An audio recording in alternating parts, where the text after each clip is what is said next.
Bismillahirrahmanirrahim. Assalamualaikum warahmatullahi wabarakatuh. Innal hamdalillah nahmaduhu wa nasta'inuhu wa nastaghfiruh wa na'udzu billahi min shururi anfusina wa min sayyiati a'malina. May yahdihillahu fala mudilla lahu wa may yudlilhu fala hadiyalah.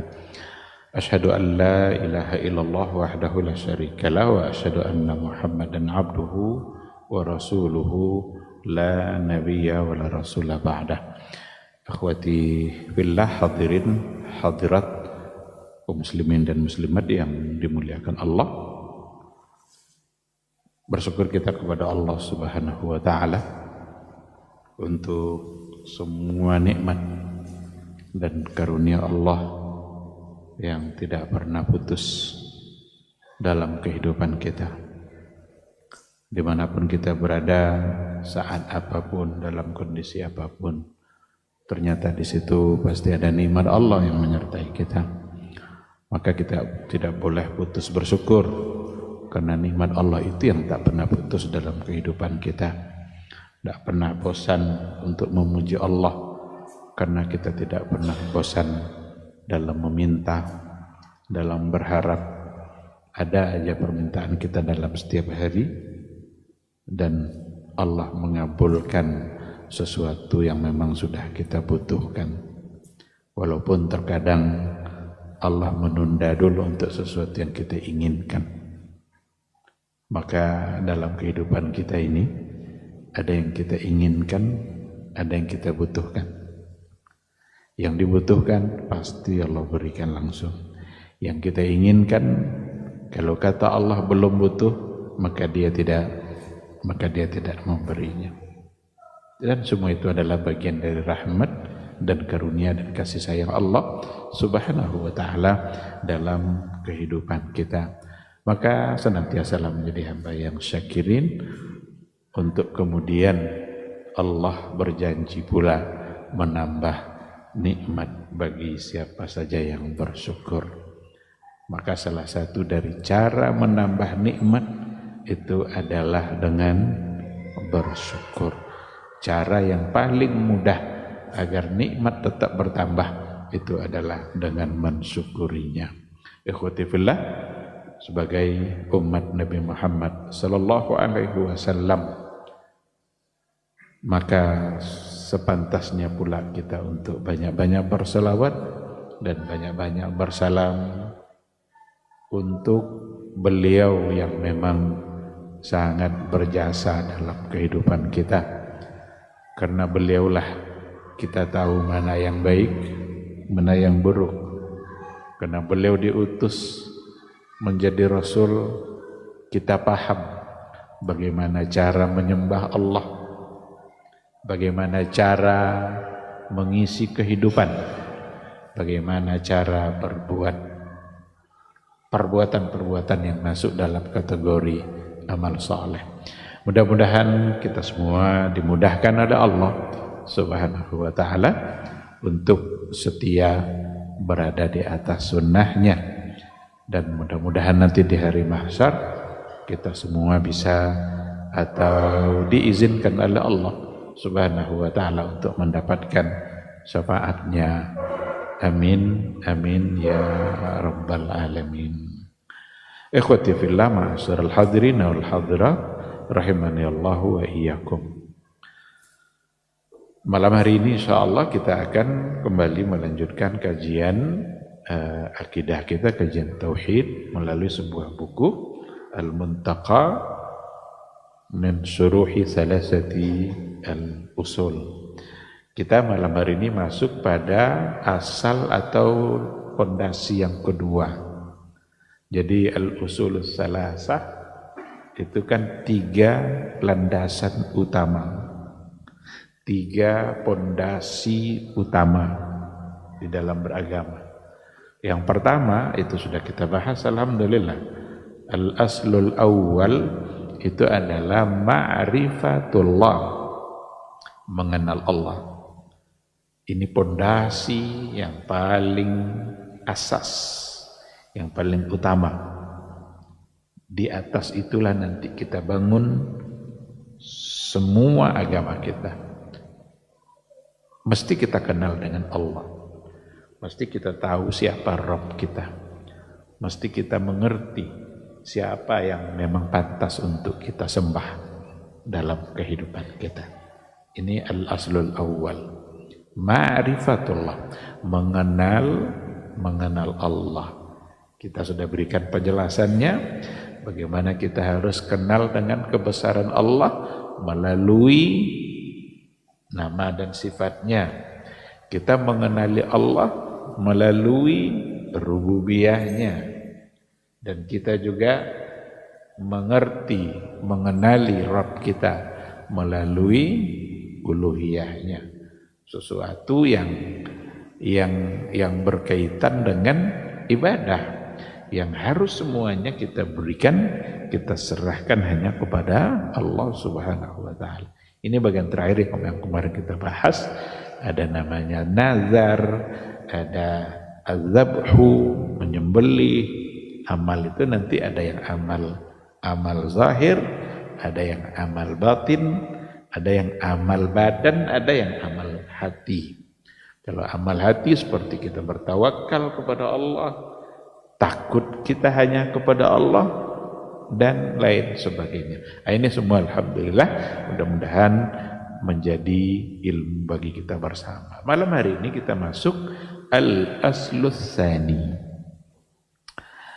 Yang kedua, setelah kita bicara ma'rifatullah, mengenal Allah, maka pondasi yang kedua adalah ma'rifatu dinil islami bil adillah. Ini pada yang kedua.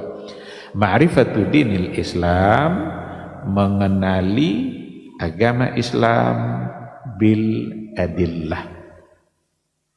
Jadi kita kenali Allah, kita kenali Islam, dan yang ketiga nanti kita kenali Rasul. Ma'rifatun Nabi. Nah, sekarang kita baru berada pada asal atau pondasi yang kedua. Ma'rifatu dinil islami bil adillah. Mengenali agama Islam dengan dalil-dalilnya. Penulis muallif memberikan penekanan di sini dengan kata bil adillah. Bagaimana kita sebagai umat Islam mesti kenal Islam dengan dalil-dalilnya. Tidak boleh kita mengenali Islam tetapi tidak berdasarkan kepada dalil-dalilnya, atau mengenal Islam melalui sumber-sumber yang ternyata itu bukanlah menjadi sumber yang utama dalam mengenali Islam. Tidak mungkin kita kenal dengan agama Islam kalau seandainya kita tidak mengenalinya melalui dalil-dalil yang ada. Di sini disebutkan al-adillah. Al-adillah itu kalimatnya dalam bentuk jamak, plural. Berarti dalil itu tidak satu. Karena ada dalilun, berarti satu dalil. Kalau adillah, dalil-dalil, berarti banyak dalil.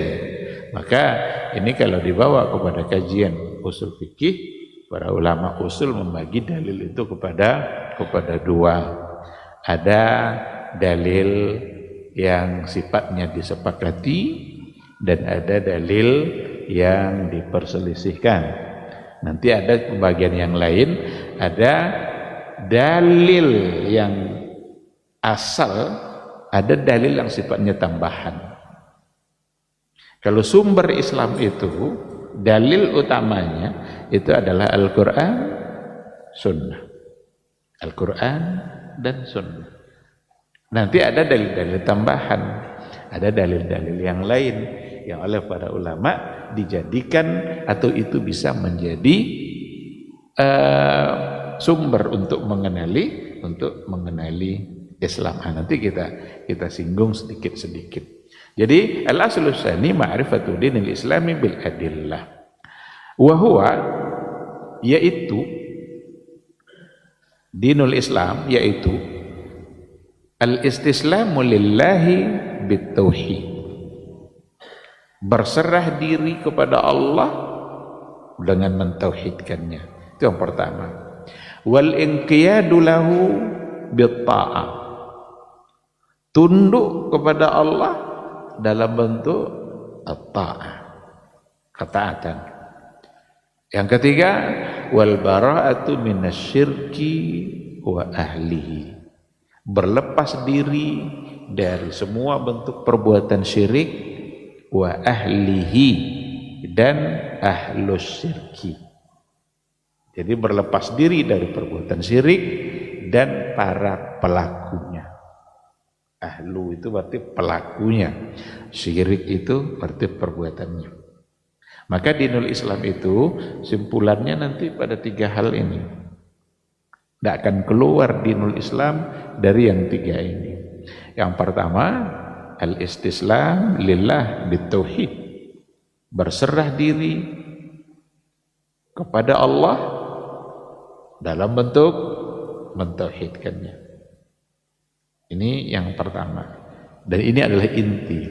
Wal inqiyadu lahu bitta'ah, dan memberikan ketundukan kita kepada Allah dalam bentuk mentaatinya. Mentaati itu dalam 2 hal. Mentaati untuk meninggalkan larangan, mentaati dalam bentuk mengerjakan perintah. Karena hukum itu memang nanti akan ada dari 2 sisi. If'al la taf'al. If'al itu artinya kerjakan. Ada nanti la taf'al, jangan kerjakan. Berarti satu dalam bentuk perintah, satu dalam bentuk larangan. Ketaatan kita kepada Allah mesti utuh dalam 2 sisi ini. Tidak boleh separuh-separuh. Dalam perintah taat, dikerjakan semuanya, tapi dalam larangan enggak, atau larangan sebagian aja yang diterima, sebagian enggak, berarti tidak cukup. Kalau memang itu datang perintahnya dari Allah, jelas sumbernya, maka tadi bil adillah, ada dalam Al-Qur'annya, ada dalam hadis Nabi. Maka itu menjadi satu kewajiban bagi kita sebagai seorang muslim untuk tunduk, untuk memberikan ketundukan kita. Karena poin yang keduanya, bagian dari dinul Islam itu adalah al-inqiyadu lahu bitta'ah, memberikan ketundukan dalam bentuk tunduk kepada Allah dalam bentuk mentaati. Mungkin akan akan ada yang bertanya, apa kepada Allah saja? Bagaimana kalau perintah Rasul? Di sini kan tidak disebutkan hanya Allah. Mentaati Rasul itu adalah bagian dari mentaati Allah. Sehingga tidak pun disebutkan mentaati Rasul, tetapi dalam ungkapan ini masuk di dalamnya makna bahwa ketaatan kita bukan hanya Allah, tetapi ketaatan kita juga kepada Rasulullah sallallahu alaihi wasallam. Nanti kita lihat beberapa contoh. Wal bara'atu minasyirki wa ahlihi, dan berlepas diri dari perbuatan syirik, wa ahlihi, dan pelakunya. Kita mesti berlepas diri dari semua bentuk perbuatan syirik. Kalau benar-benar kita bertauhid kepada Allah, maka konsekuensinya adalah meninggalkan semua bentuk kesyirikan. Tidak mungkin kita ingin menjadi orang yang bertauhid, tapi pada saat yang sama kita justru terjebak kepada perbuatan-perbuatan yang di dalamnya ada syirik. Berarti hilang makna tauhid kita. Karena tauhid itu mengesahkan Allah, sedangkan syirik itu menduakan, menganggap ada tandingan, menganggap ada yang setara dengan Allah, memberikan perbuatan atau sesuatu yang hanya sebenarnya untuk Allah, tapi kita berikan kepada orang lain. Berarti itu sudah menjadi bagian dari kesyirikan. Maka ini sebagai satu konsekuensi yang memang harus ada. Ketika kita menyatakan istislam lillah bitauhid, maka mesti diikutkan dengan al-bara'atu minasyirki, dari perbuatannya, wa ahli, dan juga dari pelakunya. Maka kita mesti membenci karena perbuatannya salah. Jadi tidak mungkin kita bergembira, bersenang-senang dengan para pelaku syirik, sementara kita mengatakan bahwa kita adalah orang yang bertauhid. Kita mesti menyatakan bahwa itu adalah perbuatan yang salah. Wa huwa salasu maratib. Islam itu nanti, dinul Islam itu ada 3 tingkatan. Salasu maratib, ada 3 tingkatan. Yang pertama al-Islam, yang kedua al-iman, yang ketiga al-ihsan. Islam, iman, ihsan. Ini 3 tingkatan Islam. Wa kullu martabatin laha arkan. Wa kullu martabatin, dan setiap tingkatan itu laha arkan, ada rukun-rukunnya. Tingkatan pertama Islam, ada rukunnya. Naik ke tingkat kedua iman, ada rukunnya. Naik pada tingkat yang tertinggi al-ihsan, ada pula rukunnya.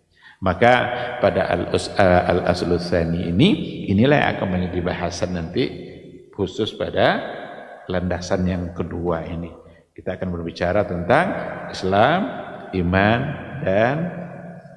dan ihsan. Apakah mungkin ada seseorang disebut muslim tapi belum disebut sebagai mukmin? Itulah yang terjadi pada orang-orang Arabi. Wa qalatil a'rab amanna. Orang-orang Arabi, orang-orang Badui, yang ketika dia baru masuk Islam, dia bilang di hadapan Nabi, amanna, kami beriman. Tapi ayat ini turun justru untuk membantah. Lam tu'min, kalian belum beriman. Walakin qulu aslamna, cukup dulu kalian katakan saja, kata Allah, aslamna, kami Islam. Kenapa? Apa alasannya? Walamma yadkhulul imanu fi qulubi, karena iman itu belum masuk. Syahadatnya sudah, berarti lisannya sudah mengucapkan. Maka orang-orang yang kalau seandainya sudah mengucapkan syahadatain secara lisan, berarti dia sudah masuk dalam kategori Islam. Walamma yadkhulul imanu fi qulubikum, ternyata kata Allah belum masuk iman itu ke dalam hati kalian. Berarti belum pantas orang-orang Arabi itu mengatakan amanah. Cukup katakan saja dulu aslamna. Aslamna, iya, karena dia sudah bersyahadat, sudah mengakui menerima Islam dalam bentuk ucapan dua kalimat syahadat. Nah, inilah alasan para ulama untuk menempatkan Islam itu ada pada tingkatan pertama. Di atasnya ada tingkatan iman, dan di atasnya lagi ada tingkatan al-ihsan. Semuanya nanti akan kita lihat di situ ada rukun-rukunnya. Ada rukun Islam, ada rukun iman, dan ada rukun ihsan. Di sini dikatakan ad-dinul islami, agama Islam, huwa ad-dinul ladzi ba'atsallahu bihi Muhammadan sallallahu alaihi wasallam, ja'alahu khatimatal adyan wa akmalahu li'ibadihi wa atamma bihi alaihimun ni'mah. Agama Islam itu adalah agama yang dengannya Allah mengutus Nabi Muhammad sallallahu alaihi wasallam, ja'alahu khatimatal adyan. Allah jadikan Islam itu sebagai khatimah, penutup semua agama. Karena yang dibawa oleh Nabi itu berlaku untuk semuanya. Sementara yang dibawa oleh nabi-nabi yang sebelumnya hanya berlaku untuk umatnya saja, berlaku untuk kaumnya saja. Berarti apa yang dilakukan oleh kaum yang lain ketika berbeda dengan yang dilakukan oleh umat ini, mereka tidak boleh mempersoalkan, tidak boleh menyalahkan, karena memang yang dibawa oleh Nabi Hud umpamanya itu adalah syariat atau ketentuan-ketentuan agama hanya untuk kaum Ad. Hanya untuk kaum Ad. Nanti Nabi Syuaib membawa untuk kaum Madian. Saleh diutus oleh Allah kepada kaum Samud.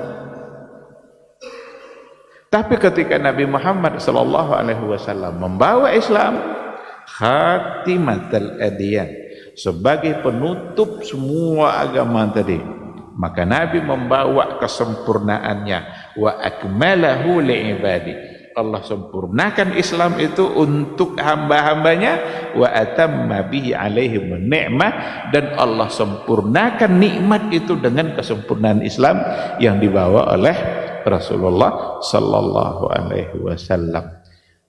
Disinilah untungnya kita sebagai umat Nabi Muhammad sallallahu alaihi wasallam, karena kesempurnaan nikmat Allah itu ada pada agama Islam yang dibawa oleh Rasulullah sallallahu alaihi wasallam. Kalau kita ingin mendapatkan nikmat yang sempurna, maka sempurna pula lah kita berpegang kepada yang dibawa oleh Rasulullah sallallahu alaihi wasallam. Akmalahu li'ibadi, dan itu berlaku untuk semua. Siapapun yang hidup setelah Nabi kita Nabi Muhammad sallallahu alaihi wasallam diutus, siapapun orangnya, apapun agamanya, maka mereka mesti tunduk kepada yang dibawa oleh Rasulullah sallallahu alaihi wasallam. Apakah orang Yahudi ketika diutus Nabi Muhammad di tengah-tengah mereka, apakah mereka boleh bertahan dengan syariatnya Nabi Musa? Jawabannya tidak.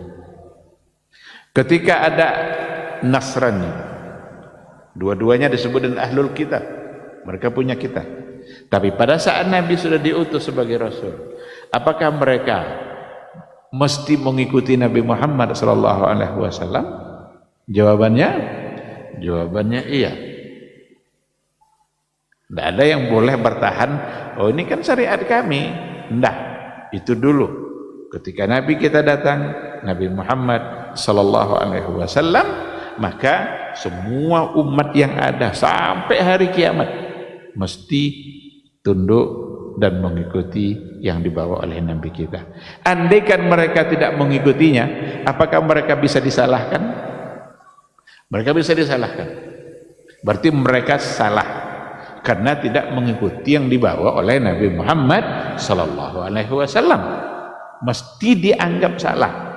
Cuma tidak boleh memaksa mereka harus masuk Islam. Jangan dipaksa, tidak boleh kita memaksa, tapi tidak boleh kita menganggap mereka benar. Mereka masih disalahkan karena mereka tidak tunduk kepada yang dibawa oleh Rasulullah sallallahu alaihi wasallam. Ada satu hadis, wa sabata fil hadis sahih, sabit dalam hadis yang sahih, anna nabiyya sallallahu alaihi wasallam, sesungguhnya Nabi kita sallallahu alaihi wasallam berkata, apa kata Rasul? Wallazi nafsu Muhammadin biyadihi, demi jiwa Muhammad yang berada di dalam genggaman Allah, la yasma'u bi ahadun min hadhil ummah, tidaklah seseorang mendengarkan saya dari umat ini, wala Yahudi wala Nasrani, baik itu Yahudi maupun Nasrani, walam yu'min billazi ursiltu bihi, dan dia tidak beriman dengan apa yang saya bawa, illa kana min ashabin nar, kecuali mereka adalah ashabun nar, adalah penduduk neraka. Ini terdapat di dalam hadis yang sahih diriwayatkan oleh Imam Muslim. Jadi Nabi kita mengatakan, demi jiwa Muhammad sallallahu alaihi wasallam yang ada dalam genggamannya, dia bersumpah. Dan kalau ada sumpah berarti itu sesuatu yang penting. Nabi kalau bersumpah, ini bersumpah dengan Allah, dan sumpahnya itu demi jiwa Muhammad yang ada di dalam genggaman Allah. Ini juga di dalam ini ada akidah, ada penanaman akidah yang ingin disampaikan oleh Rasul terkait dengan zat Allah yang harus kita pahami. Karena dia mengatakan demi jiwa Muhammad yang ada di dalam genggaman tangannya. Berarti ada di situ sifat zat Allah yang namanya tangan. Kita tidak tahu seperti apa, dan memang kita tidak boleh menyerupakannya, tidak boleh mencari-cari tahu. Kita hanya cukup mengimaninya saja, percaya karena Nabi kita yang menyampaikan. Dan apa yang dia sampaikan itu sejalan dengan apa yang ada di dalam Al-Quranul Karim. Tidaklah seseorang di antara umat ini mendengarkan saya, berarti sampai dakwah itu ke dia, baik dia Yahudi maupun Nasrani, lalu dia mati dalam keadaan tidak beriman kepada apa yang saya bawa, illa min kana min ashabin nar, kecuali dia yang tidak beriman tadi, baik Yahudi maupun Nasrani, mereka adalah menjadi penduduk neraka. Ini satu di antara banyak dalil yang mendukung untuk mengatakan bahwa semua umat mesti tunduk kepada apa yang dibawa oleh Rasulullah sallallahu alaihi wasallam. Nah, dari sini dapat terbantahkan anggapan-anggapan sebahagian dari kelompok seperti orang-orang liberal umpamanya yang cenderung ingin mengatakan bahwa semua agama adalah sama. Kita katakan tidak sama. Itu secara pasti. Karena Al-Quran sendiri mengatakan inna dina indallah al-Islam. Sesungguhnya agama yang diakui di sisi Allah itu hanyalah Islam. Maka yang tidak muslim mesti dianggap salah. Jangan nanti gara-gara toleransi kan namanya, macam-macam sekarang istilahnya, moderasi kah namanya, kita diajak untuk mengakui bahwa mereka juga layak untuk diakui sebagai sebuah kebenaran. Itu salah. Toleransi hanya pada bahwa kita menghargai pilihannya untuk berada di dalam agama itu, tapi jangan sekali-kali kita menganggap mereka benar. Dalam keyakinan kita mesti ada bahwa mereka adalah salah siapa saja, asal tidak mengikuti dan beriman kepada yang dibawa oleh Rasulullah sallallahu alaihi wasallam, maka dipastikan itu adalah sesuatu yang salah. Jangan sekali-kali membenarkan. Bahkan dalam hadis tadi Nabi mengatakan illa kana min ashabin nar. Sonang-sonang dia Ustaz masuk orang neraka manyinya. Ndak awak nak masuk dalam neraka. Nabi yang menyebut, Nabi yang mengatakan, dan ini bukan ta'yin, bukan dalam artian menyebut personalnya satu persatu. Namanya ini masuk neraka. Enggak, ini bahasa secara umum. Kalau ada orang yang tidak beriman kepada yang saya bawa, kata Rasul, siapa saja, jika dia tidak beriman, berarti dia bagian dari ahlun nar, ashabun nar, masuk neraka. Ini adalah bahasa secara umum. Siapa saja. Adapun per orangnya nanti itu persoalan lain. Maka kita tidak boleh bermudah-mudah dalam persoalan neraka, tetapi tidak boleh pula bermudah-mudah di dalam memasukkan orang ke dalam surganya Allah. Karena memang ada ketentuan-ketentuan yang telah disampaikan oleh Rasulullah sallallahu alaihi wasallam. Baik, ikhwati fillah, di sini dikatakan diberikan penjelasan salah satu dari yang tiga tadi itu. Wa dinul Islam allazi ba'atsallahu bihi nabiyahu yaqumu ala thalathati usus. Agama Islam yang diutus oleh Allah, Rasul itu membawanya, itu berdiri di atas tiga usus, tiga pondasi. Inilah yang tadi itu. Al-istislam lillah bitauhid, al-inqiyad lahu bitta'ah, al-bara'atu minasyirki. Diberikan penjelasan ringkas satu persatu di sini. Al-awwal, ammal awwal, adapun yang pertama yaitu al-istislamu lillah. Apa makna al-istislamu lillah? Berserah diri. Al-khudu' wal-dhul lahu subhanah. Kita tunduk, khudu' wal-dhul. Kita menghinakan diri kita. Kita hanya pantas menghinakan diri kita di hadapan Allah subhanahu wa ta'ala. Umat Islam, kita sebagai umat Islam yang sudah beriman kepada Allah mesti punya izzah, mesti punya harga diri.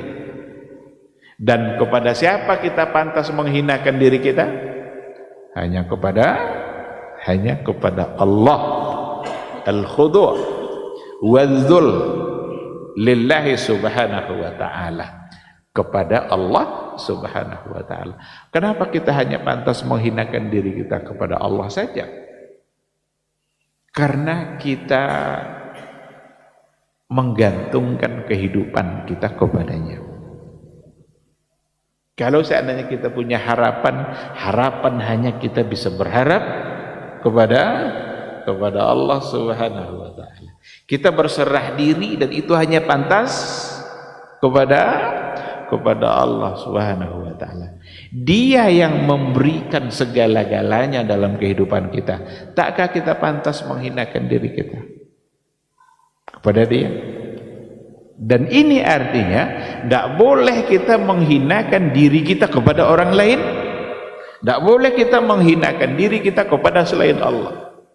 Dalam artian rela kita mendurhakai Allah demi mendapatkan sesuatu yang kita inginkan. Itu namanya menghinakan diri kita di hadapan manusia. Sebagai seorang karyawan, dia punya atasan, dia punya bos, dia yang memberi gaji. Dari situ dia bisa hidup. Tetapi yang memberi nikmat bukan atasan, yang memberi rezeki bukan atasan, yang memberi gaji mungkin itu salah satu dari pintu rezeki. Tapi apakah kalau terputus gaji tadi lalu tidak ada yang memberikan rezeki? Kadang-kadang orang lebih taat kepada atasannya daripada kepada Allah. Biarlah mendurhakai Allah asal taat kepada, berarti dia sedang menghina dirinya kepada selain Allah. Dia memberikan ketundukannya kepada manusia karena dia berharap dari ketaatannya kepada orang tadi, berharap tetapnya apa yang dia harapkan dalam kehidupannya. Nah, ini perlu dipahami secara baik. Yang seperti tadi itu hanya pantas kita berikan kepada Allah subhanahu wa ta'ala. Jadi kita mentaatinya, dan kalau sudah mentaatinya maka berarti kita sedang menunjukkan ketundukan. Apakah tidak boleh kita memberikan ketundukan kepada orang? Ada orang buat aturan, kita sebagai bawahan ada aturan. Bolehkah kita mentaati? Boleh, asalkan tidak bertentangan dengan ketaatan kita kepada Allah. Boleh kita mentaati, tidak apa-apa, dengan syarat ketaatan itu mesti sejalan dengan ketaatan kita kepada Allah subhanahu wa ta'ala. Andaikan ada satu aturan yang di situ ada kemaksiatan kepada Allah, maka La ta'ata li makhluqin fi ma'siyatil khaliq. Tidak ada bentuk ketaatan apapun yang dibolehkan jika tujuannya untuk bermaksiat kepada Allah. Supaya perusahaan kita ini maju, maka kita mesti pakai sistem riba. Tidak boleh, tidak. Karena itu sekarang ekonomi dunia. Itu yang membuat dunia sekarang. Terus ternyata kita ada di situ. Gimana? Dan kita akan mendapatkan sesuatu dengan ketaatan kita tadi. Jadi intinya, seandainya ada sesuatu yang di situ ternyata ada kemaksiatan kepada Allah, maka tugas kita adalah untuk tidak mengikutinya. Tapi kalau tidak, boleh-boleh, bahkan harus kita mentaati. Maka ada ketaatan kita kepada pemimpin, taat kita kepada pemimpin. Tapi kalau diajaknya kita berbuat maksiat, berarti tidak ada ketaatan. Kalau suami buat aturan, diaturlah aturan-aturan rumah tangga oleh suami. Apakah istri taat? Iya, taati. Karena memang istri mesti taat kepada suami. Anak mesti taat kepada orang tua. Tapi seandainya di antara aturan itu ada sesuatu yang bermaksiat kepada Allah, apakah masih diikuti? Di sini. Maka al-istislam, al-khudu' wal-dhul lahu subhanah. Kita tunduk dan kita menghinakan diri kita hanya boleh kepada Allah. Mati-matilah kita demi taat kepada Allah. Dan ketika kematian dalam taat kepada Allah, maka jadilah dia kematian yang sangat mulia. Coba orang berjihad di jalan Allah, kan mati tentangannya. Tetapi kalau memang untuk membela agama Allah lalu mati dia, maka jadilah kematian yang mulia. Ada orang yang menghabiskan hartanya untuk membantu orang, membantu fakir miskin. Berarti dia untuk Allah dia melakukan itu. Itu menjadi sesuatu yang sangat berharga di hadapan Allah Subhanahu wa ta'ala. Masuk. Baik, kita jawab dulu suara azan insyaallah.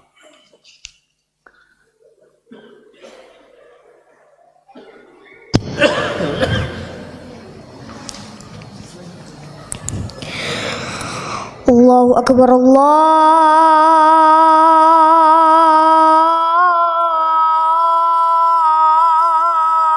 Allahu Akbar.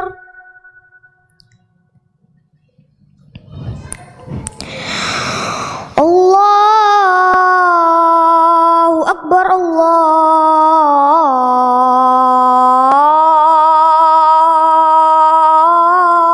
Allahu Akbar.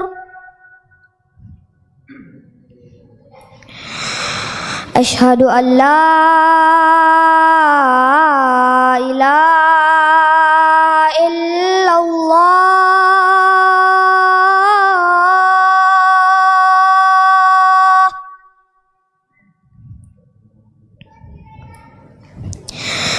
Asyhadu an la ilaha illallah.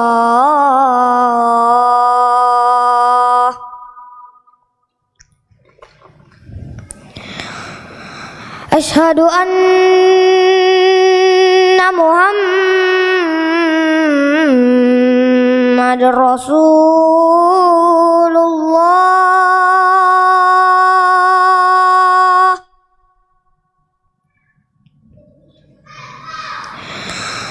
Asyhadu anna Muhammadar Rasulullah.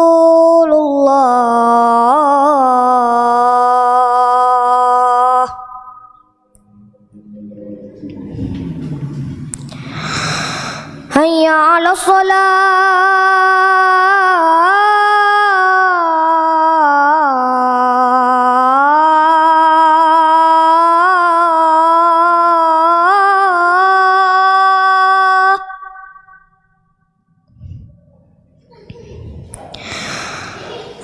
hayya 'alas shalah.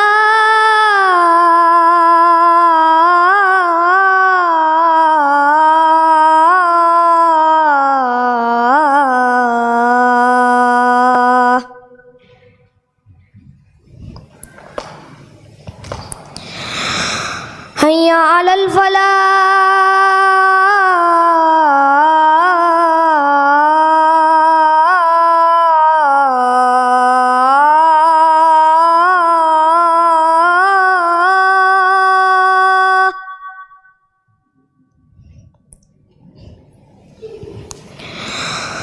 Hayya 'alal falah.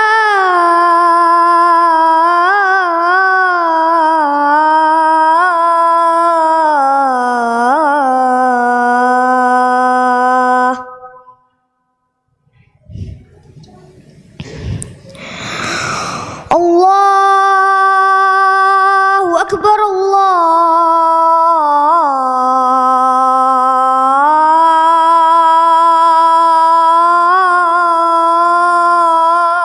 Allahu akbar.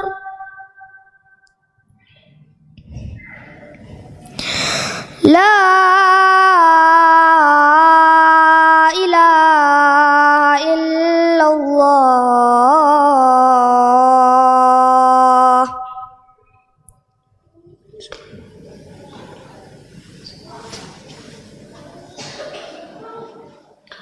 Bismillahirrahmanirrahim. Alhamdulillah wassalatu wassalamu ala Rasulillah wa ala alihi wa sahbihi wa mawalah.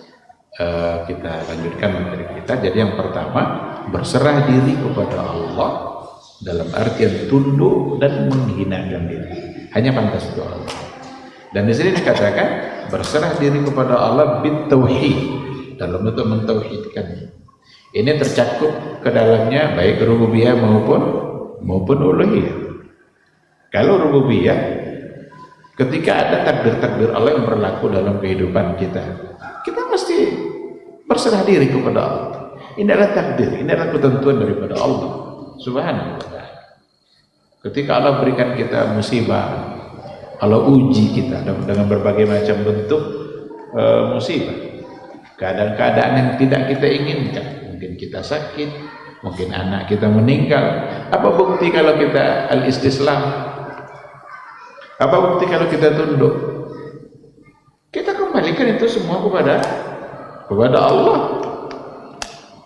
Jangan pernah mengungkapkan kata-kata yang justru di situ nampak kalau kita tidak menunjukkan tawakal kita kepada Allah.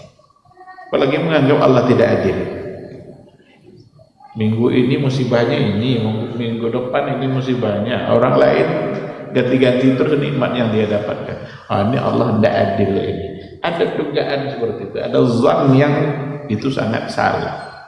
Karena apapun yang telah ditetapkan oleh Allah Subhanahu wa ta'ala, kalau betul-betul kita menunjukkan ketundukan, maka kita mesti meyakini di balik itu semua pasti ada hikmah dan kebaikan yang ingin diberikan oleh Allah. Itu namanya istislam bitauhid dalam bentuk rububiyah.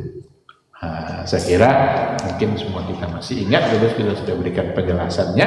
Yang namanya rububiyah itu adalah keyakinan kita kepada semua bentuk kehendak, ketentuan dan perbuatan Allah dalam kehidupan kita.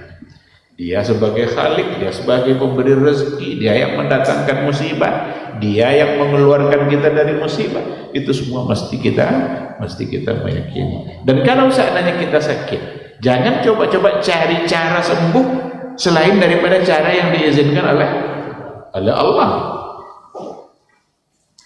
Jangan pernah mendatangi paranormal, jangan pernah mendatangi para dukun yang mengajak kita kepada perbuatan syirik. Berarti kita tidak istislam. Jadi istislam bin tauhid, berserah diri kita kepada Allah dalam bentuk mentauhidkan. Ini poin yang pertama. Dan begitu juga uluhiyah. Kalau uluhiyah itu jelas, itu semua bentuk ibadah kita jangan pernah diserahkan kecuali hanya untuk Allah Subhanahu wa ta'ala. Bukan untuk yang lain. Bukan untuk dipuji oleh orang. Bukan supaya kita terhindar dari bencana, dari musibah. Ini disembelih nih sapi ini supaya nggak ngamuk nanti atu yang ada di hutan sana umpamanya. Berarti kita sudah salah. Kita mencari keselamatan melalui sembelihan, dan sembelihan itu adalah ibadah. Karena dia adalah ibadah, maka sembelihan mesti untuk Allah. Bahkan inna salati wa nusuki. Nusuk itu sebagian ulama mengartikan itu sembelihan. Di antara maknanya ada yang mengartikan ibadah secara umum, ada yang memaknai itu adalah sembelihan azabah lillah wa mahyaya wa mamati lillahi rabbil alamin. Itu namanya istislam pada bentuk uluhiyah. Semua bentuk ibadah kita mesti hanya untuk Allah Subhanahu wa taala. As-tsani, yang kedua, al-inqiyadu lahu bi-tha'ah. Tunduk kepada Allah dalam bentuk taat. At-ta'atu tastamilu al-ma'mur wal mahdzur. Yang dimaksud dengan ketaatan di sini mencakup dua hal. Al-ma'mur perintah, al-mahdzur larangan. Ma'mur berarti yang diperintahkan, mahdzur yang diharamkan, yang dilarang oleh Allah. At-ta'atu fil ma'mur bil fi'l wa ta'atu fil mahdzur bit tarki. Ketaatan dalam perintah berarti dalam bentuk melakukannya. Ketaatan dalam larangan berarti dalam bentuk meninggalkan. Disinilah semua akan datang pujian-pujian keimanan kita dalam kehidupan kita, sejauh mana kita istislam, sejauh mana kita tunduk dan taat dalam perintahnya, dan harus berimbang dalam larangan. Kadang-kadang tidak berimbang. Dalam larangan bisa taat, dalam perintah tidak.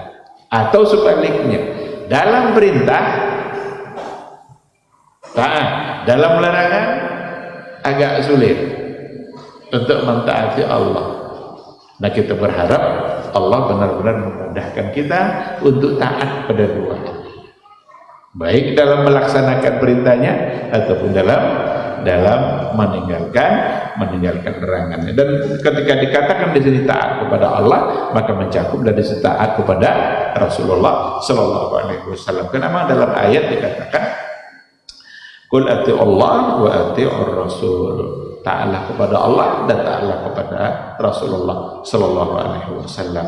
Dalam hadis Nabi juga dikatakan, manahaitukum anhu fajtanibu wa ma amartukum bihi fa'tu minhu mastata'tum. Apa saja yang kalau saya larang kalian melakukannya, maka jauhi.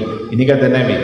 Berarti kita wajib taat kepada Rasul. Karena Rasul adalah utusan Allah, maka mentaati Rasul sama dengan mentaati Allah. Karena Rasul sendiri adalah utusan Allah. Maka Nabi katakan, apapun yang saya larang, kalian mesti jauhi.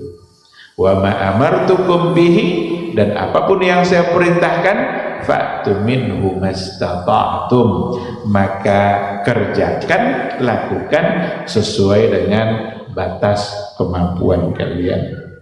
Ada penjelasan yang disampaikan juga oleh para ulama, kenapa dalam bentuk perintah mengerjakan di situ ada istata'tum. Apa yang saya perintahkan, kerjakan sesuai kemampuan. Sedangkan larangan tidak ada di situ sesuai kemampuan. Ini kan apa yang saya larang, kata Nabi, tinggalkan. Tidak ada di situ, tinggalkan sesuai dengan batas kemampuan. Tidak ada. Tapi kalau perintah ada. Kenapa berbeda? Karena perintah itu mengerjakan sesuatu, dan mengerjakan sesuatu itu perlu kekuatan, dan tidak semua orang punya kekuatan yang sama. Ada orang yang tidak bisa berdiri padahal dia ingin sholat. Itu mau cara? Boleh duduk, itu namanya mastata'tum. Tapi untuk meninggalkan tidak perlu kekuatan. Jangan mabuk, kata Allah. Jangan mabuk. Oh, dan tidak bisa meninggalkan mabuk, tidak bisa. Tidak ada istilah saya tidak mampu untuk meninggalkan mabuk. Nah, tidak bisa. Tidak diterima alasan itu. Maka ada seorang pemuda, dia bilang, ya Rasulullah, saya ingin sekali menjadi muslim yang baik, tapi ada satu yang saya tidak bisa tinggalkan, tolong izinkan saya yang satu ini. Apa orangnya Nabi? Izinkan saya untuk tetap berzina. Nyonya jadi muslim yang baik, tapi ingin diizinkan itu. Tidak bisa, tidak ada istata'tum di situ. Karena semua kita bisa meninggalkan. Jangan berzina, jangan. Tidak perlu kekuatan dalam mengerjakan. Beda nanti sama mengerjakan suatu ibadah. Ada orang yang berbeda keadaannya dengan yang lain. Mungkin kena sakit, kena hal yang lain. Nah, jadi dua-duanya menjadi bentuk bukti ketaatan kita kepada Allah Subhanahu wa ta'ala. Mentaati Allah Rasul berarti sekaligus kita sedang mentaati Allah. As-salis, sedangkan yang ketiga tadi al-bara'atu minasyirki. Kita mesti berlepas diri dari perbuatan syirik. Fala yatimmu dinul Islam. Takkan sempurna agama Islam yang dianut oleh seseorang illa idza tabarra'a minal musyrikin wa tabarra'a minasyirki, kecuali dia betul-betul meninggalkan dan berlepas diri dari orang-orang musyrik dan dari perbuatan syirik. Fala yusarikuhum fi i'tiqad, maka tidak boleh mereka itu bersatu bekerja sama dalam i'tiqad, dalam keyakinan. Sebantu-sebantu sembah kau, sebantu-sebantu sembah itu. Kan dulu sudah dibuktikan sama Nabi. Ketika orang jahiliyah mengajak, ya Muhammad, cincai-cincailah ini, seminggu kami sembah Tuhanmu. Seminggu lagi nanti kamu ikut pula sembah Tuhan kami. Kan turun ayat kan? Qul ya ayyuhal kafirun fala yusarikum fi i'tiqad. Dan yang menarik di sini, ini penting nih. La yusharikuhum wa la yatasabbahu bihim aw ya'khudhu syai'an min adatihim aw min taqalidihim. Jangan ikut-ikutan bersama mereka, jangan coba-coba menyerupai mereka, mengambil sesuatu dari kebiasaan mereka, tradisi mereka, hari raya mereka. Atau apa aja ikut Natal. Boleh ya? Lah jawab, tidak boleh. Natalnya tidak ayah-ayah. Mereka merayakan, silahkan dihormati, jangan diganggu, jangan diambil tengah jalan. Karena mereka sedang ingin merayakan hari raya mereka, tapi kita ikut, tidak boleh. Berarti kita tidak sedang berlepas diri dari kesyirikan, karena yang mereka lakukan adalah perbuatan syirik. Masa mereka merayakan hari Isa menjadi anak Tuhan itu awak pula yang bergembira-bergembira. Langit saja hampir runtuh. Anda ulir rahmani walada. Ketika mereka menganggap Allah itu punya bumi, gunung sebesar itu hampir runtuh langit itu. Gara-gara mendengarkan bahwa mereka menganggap Isa adalah anak Tuhan. Ini ini bukan ujaran kebencian. Kita tidak sedang mengajak orang untuk membenci mereka. Justru kita hargai kalau mereka punya keyakinan itu. Biarlah mereka bergembira. Silahkan, itu keyakinan mereka. Tapi kita sebagai umat Islam maka mesti punya ketegasan dalam persoalan akidah. La yusharikuhum fi i'tiqad. Jangan ikut-ikutan bersama mereka. Di sinilah jati diri kita nampak. Oh ini ucaplah hari raya Idul Fitri saat ini. Tak perlu dia ucapannya. Apakah Islam akan menjadi lebih mulia ketika mereka mengucapkan? Jadi tidak ada perlunya juga. Dan untuk diketahui ada pengakuan seorang pendeta yang sudah menjadi muslim. Mereka begitu mudah untuk mengucapkan Idul Fitri selama Idul Fitri karena tidak ada hubungannya dengan akidah mereka. Tapi jarang mereka mengucapkan selamat Idul Adha karena ada hubungan sama akidah mereka. Apa dalam akidah orang-orang ahli kitab itu? Kenapa mereka untuk Idul Adha tidak ucapkan? Karena dalam keyakinan mereka yang disembelih itu bukan Ismail tapi Ishak.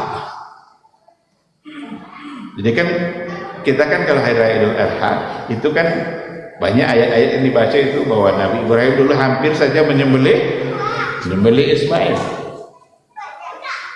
Falamma aslama wa tallahu lil jabin. Dua-duanya sudah pasrah, pisau itu sudah. Dalam keyakinan kita umat Islam, umat Nabi Muhammad SAW, yang disembelih itu, yang akan disembelih adalah Ismail. Tapi dalam keyakinannya orang-orang Yahudi adalah Ishak. Maka mereka tidak mau mengucapkan. Idul Fitri apa dak sana? Tidak ada hubungan sama akidah.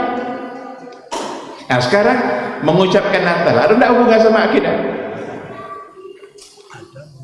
Tapi kenapa kita bermudah-mudah? Terlepas dari perbedaan pandangan, ya banyak tokoh-tokoh di negara awak yang cenderung mengatakan tidak ukurnya itu urusan dia bertanggung jawab nanti di hadapan Allah Subhanahu wa Ta'ala. Tapi kita dalam persoalan ini mesti berhati-hati karena ini adalah masalah agama yang harus ada ketegasan. Tidak mengucapkan bukan berarti kita membenci, bukan berarti kita artinya tidak menghargai mereka sebagai penganut itu. Silakan mereka kalau ingin untuk melakukannya. Tapi kita jangan ikut-ikutan di dalam merayakan, apalagi ikut-ikutan pula dalam meyakini atau dianggap itu hanya sebagai sesuatu yang sifatnya seremonial, tidak ada hubungannya dengan akidah. Hanya kan ucapan namanya Ustaznya. Dia ucapan, berarti awak muslim. Saya coba semuanya ucapkan syahadat. Cik ucap aja lah. Tak kena amunya lah.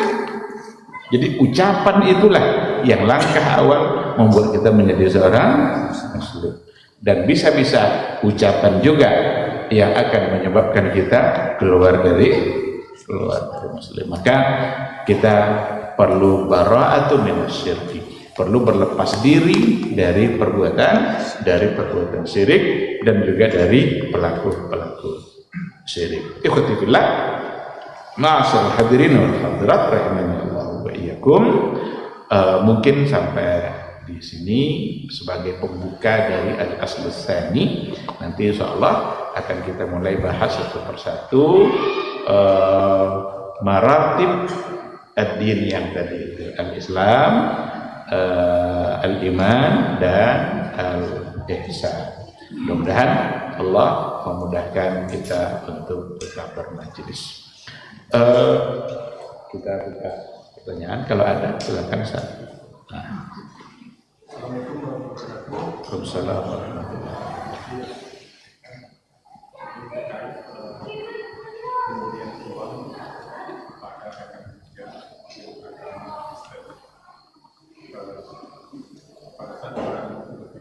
Kita memberikan kepada muslim terus ada dia akan Kristen. Bagaimana memberikan dia akan ini kan memberikan dia kan merayakan kita kembali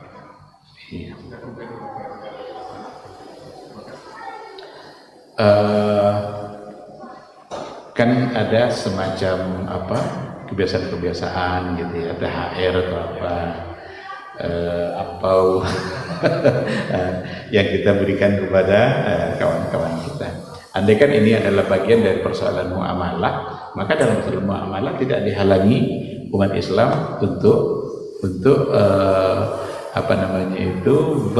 berta'amul. Yang harus ada sekat-sekat yang tegas itu memang adalah persoalan akidah. Persoalan muamalah, hutang umpamanya, boleh enggak kalau mereka ingin berhutang ke kita? Boleh, enggak apa-apa. Kita mau bantu dia, kita mau berikan sesuatu. Ada mungkin dari segi ekonomi dia kita pandang miskin, boleh enggak kita memberikan? memberikan apa yang kita miliki, tapi dalam artian sebatas dalam persoalan muamalah. Maka yang tadi itu jangan dikait-kaitkan dengan keyakinan, dengan akidah. Kini datang anak-anaknya kadang akan ada keliling-keliling ada apa sih itu? Umpamanya ada di antara mereka yang tidak muslim. Dia muslim gak becik, dia muslim yang non kan enggak mungkin aja. Maka boleh untuk kita berikan, tapi itu sebatas dalam persoalan muamalah, bukan untuk hal-hal yang sifatnya hubungannya dengan keyakinan, dengan akidah. Kok diminta tolong ke awak mantau undangan Natal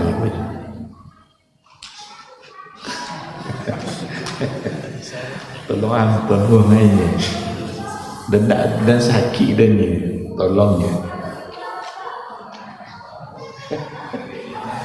atau komandan kan apa, ini kan sesuatu yang andai kan ada hilah, ada cara untuk menghindar, mungkin akan lebih baik. Karena kita kan ingin menjaga kan, tapi kok tolong antum gua sakit, anak ada sakitnya, antum nggak ada masalah. Ini persoalan muamalah. Nyo nak sakit, awak mampu, inyo tetangga awak punya kendaraan, inyo ndak, minta tolong inyo ngomong. Berarti ini kan persoalan muamalah. Jadi memang yang perlu dibedakan itu antara hal-hal yang hubungannya dengan muamalah atau akidah. Nabi kaum Yahudi menyambut dia. Ya Nabi doang. So dia kan bisa pinjam ke Abu Bakar malah kan. Tapi Nabi ingin menunjukkan juga bahwa dalam bermuamalah boleh. Utsman tak kena kayu. So dia jalan Nabi sampai pinjam ke uang juga. Tetapi ini bukan soal harga Islamnya, ini bukan harga diri sebagai muslim, sesama manusia. Nabi ingin menunjukkan dia pernah bertransaksi utang piutang dengan seorang Yahudi. Enggak tahu gandum atau utang gandum atau utang apa.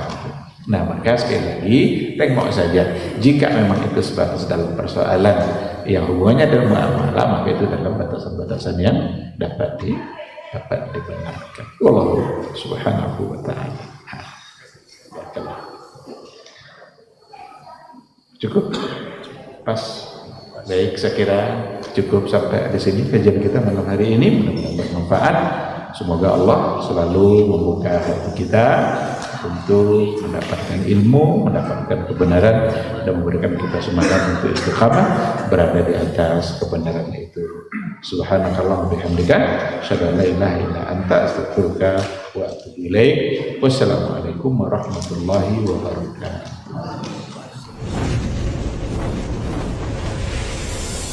Baba TV Sunnah, belajar agama